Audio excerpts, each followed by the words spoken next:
Ladies and gentlemen, good afternoon.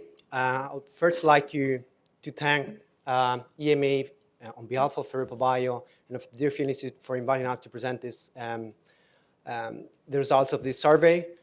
And this week, you may know, is the week of European SME. It's the European SMEs Week, supporting major drivers for innovation. And we think that it's really a very nice coincidence, if it is a coincidence, that this workshop is organized within this week, because HTA and regulatory advice are really a driver in supporting SMEs in developing innovation, in creating innovation for Europe. But some more things need to be done, and this is very important, and I will walk you through a bit the results of this survey, and we'll eventually have some time for discussion later on. EuropaBio believes that HTA advice is a major opportunity for all stakeholders. And the reason why we think so are based on multiple reasons, in fact. The first of all is in aligning expectations and improving understanding. We had some discussions this morning and some very interesting comments upon comparators or differences on choice of comparators or about different ideas on added value across Europe.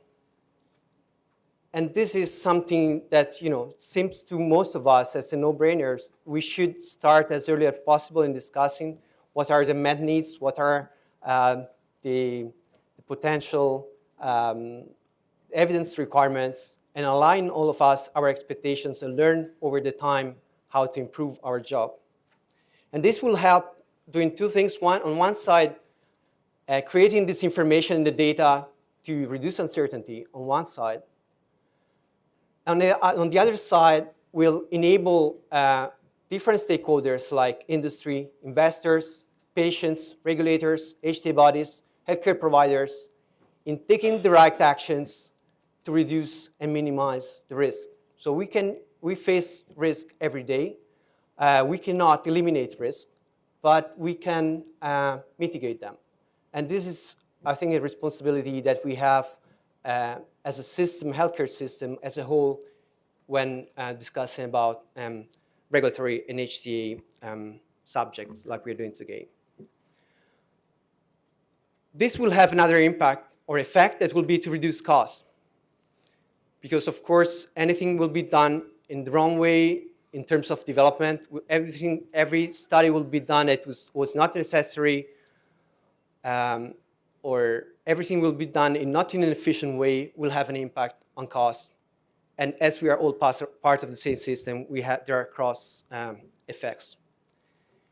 But the final and most important result that all of us aim to reach is to deliver the best innovation to European patients. And this is a responsibility that we all have, and we are accountable for it.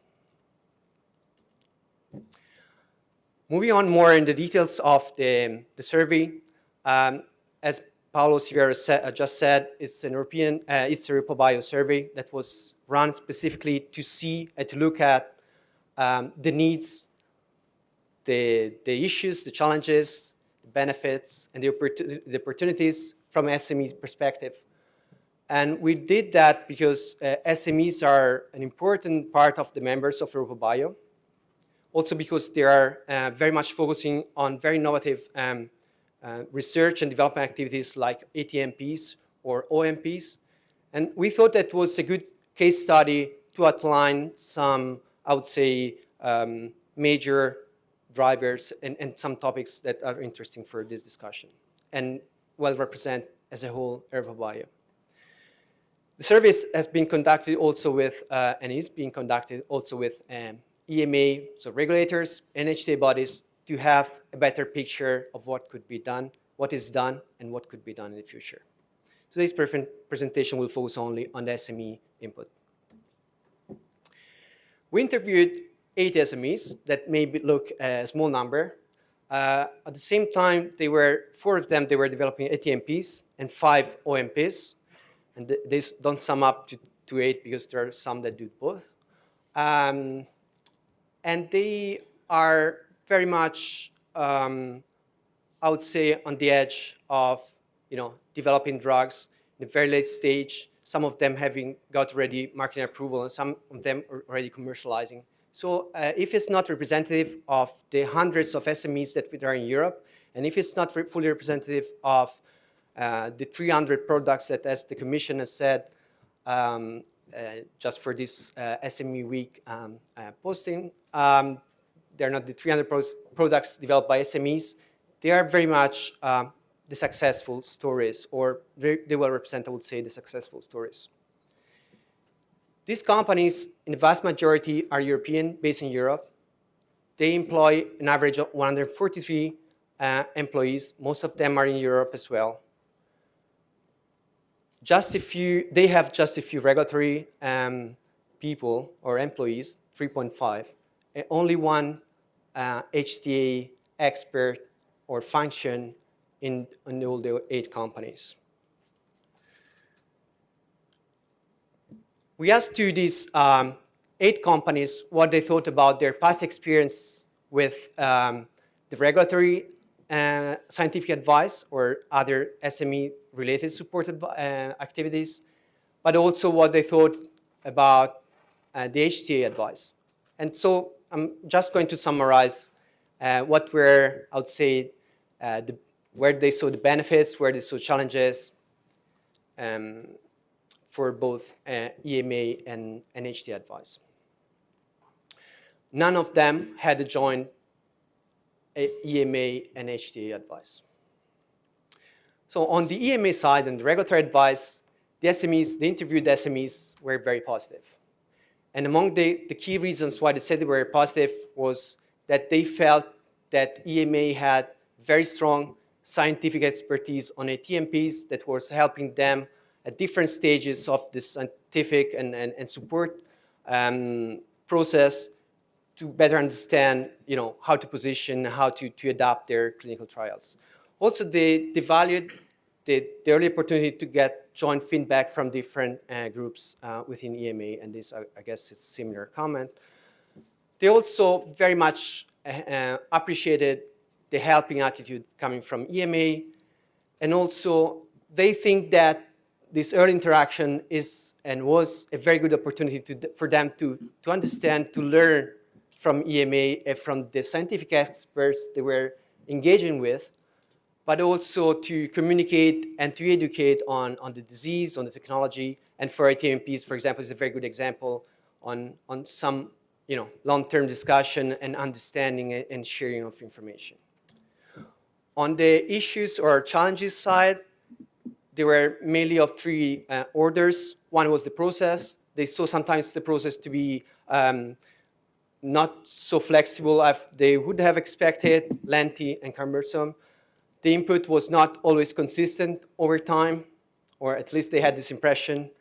And there was a mismatch between the investment that was needed to fill the gap that we're perceiving and their resources and the ability to do that. So they were just feeling that was, in some cases, was not worth investing because they were not going to fill this gap that we're perceiving. On the HTA side, the feedback was quite unanimous because we had only one company that engaged in HTA advice out of 8. So the other ones, on their experience, reporting of their experience, where the call was quite short. We had an average 1 hour call per interview. SMEs, they didn't have experiences, so only one.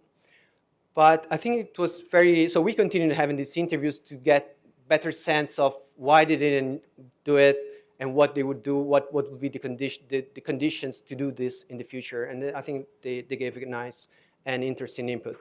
So the reason for not doing HTA were 2, I would say, groups of feedbacks. One was the lack of awareness and also lack of expertise that are very much linked together.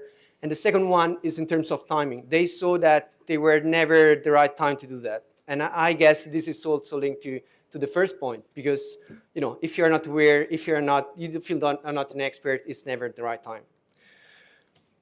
The good news is that they are very much interested in doing HTA advice. And the main reasons are that on one side, they think that they're going to better understand the requirements from the HTA bodies. And on the other side, they can learn. That is also similar to the first one. And also they can somehow educate the HTA body's understanding of new technologies, new therapeutic approaches. And this is similar to the previous regulatory comment. The interviewed SMEs will be very happy to further engage in HTA advice-related activities, and they have identified two major structural challenges or constraints to do that. One is on their side, so that they lack the awareness, the expertise, and the resources. And this is, of course, up to them to change the way they do things.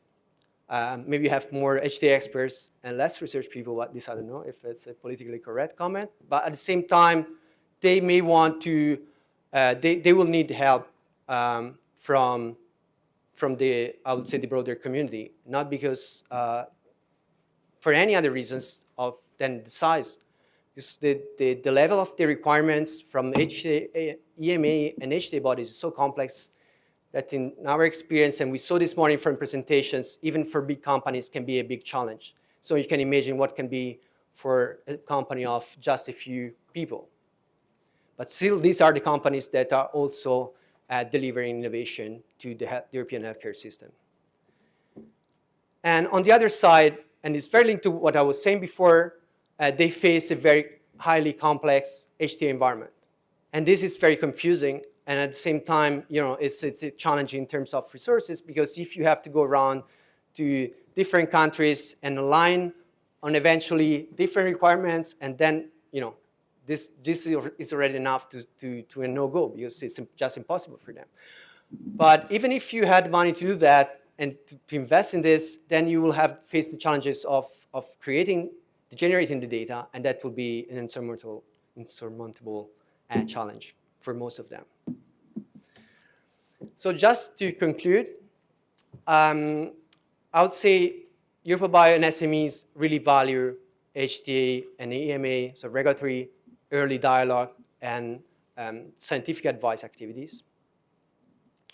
They are facing, and they faced in the past, and they are still facing some major structural challenges or constraints. EuropaBio, as an organization representing all these companies, is ready and happy to engage in discussions with all the relevant stakeholders, including the European Commission, the EMA, the UNETA, the European Network of HTA, and the HTA bodies, and the national HTA agencies, in designing and implementing new practical solutions to address these challenges that SMEs and innovative drugs developers are facing. And in particular, SMEs have identified joint EMA HTA advice and training as the core activities they will most benefit of. So initiatives that could bring together all the relevant stakeholders, focus eventually on specific disease and therapeutic areas, and finding on one side a good and simple understanding of what is needed, and on the other side, practical solution and advice and support to their development activities. Thank you very much.